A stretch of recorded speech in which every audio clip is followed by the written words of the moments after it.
Sa ibang balita, may isa na namang dahilan para ang Pilipinas ay mailagay sa world's best. Alam niyo bang tinangguri ang selfie capitals of the world ng Time Magazine ang dalawa sa syudad ng bansa?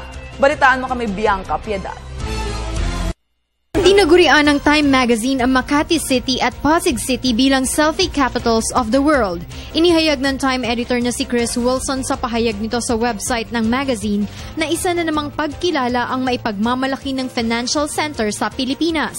Napag-alaman sa ulat na ang syudad ng Makati na bahagi ng Kalakhang, Maynila at tirahan ng 250,000 tao ang pinagmumulan ng maraming selfies per capita kumpara sa ibang mga syudad sa buong mundo. Ipinakita ito ng database ng Time Magazine sa mahigit 400,000 Instagram selfies noong January 28 hanggang February 2 at March 3 hanggang 7 kung saan lumabas na sa Makati at Pasig cities ang may pinakamaraming lumabas na selfie.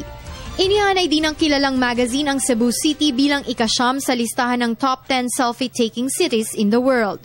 Kamakailan nga ay naging popular din ang selfie ng Hollywood celebrities sa pangunguna ng American TV host na si Ellen DeGeneres sa Oscars. Ano nga ba ang selfie? Isa ito sa mga bagong salita na idinagdag ng Oxford Dictionary na ang ibig sabihin ay pagkuha ng sariling larawan gamit ang smartphones o webcam na ina-upload naman sa social media sites.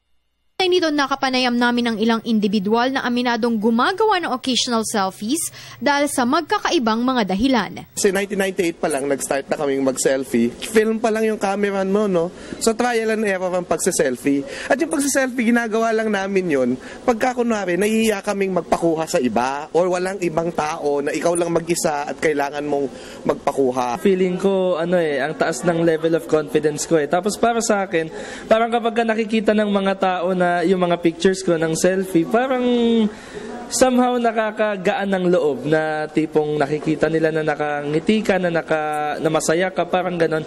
So para sa akin, ang pagse-selfie ay ibig sabihin nun, pagpapakita ng kasiyahan mo sa sarili mo. Para sa akin, ang selfie is a modern way of self-expression. Kasi sa panahon ngayon, sa social media, hindi na effective yung plain text na lang na ipopost mo sa Facebook. Mas effective na ngayon yung may kasamang picture na makapakita mo yung emotions mo, yung moments na kinapture mo. Yun yung importante. Hindi masama ang self-expression o pagpipresenta ng sarili gamit ang larawan. Lalo na kung ito'y paminsan-minsan at nagpapakita ng hindi na mauulit pang mga sandali. Pero kung nagiging kalabisan na ito lalo na sa araw-araw na nakakakita nito sa iba't ibang social media websites, panahon na rin siguro para pag-isipan na is-selfie na lang ang narcissism o sobrang pagmamahal sa sarili. Para sa Telebisyon ng Bayan, Bianca Piedad.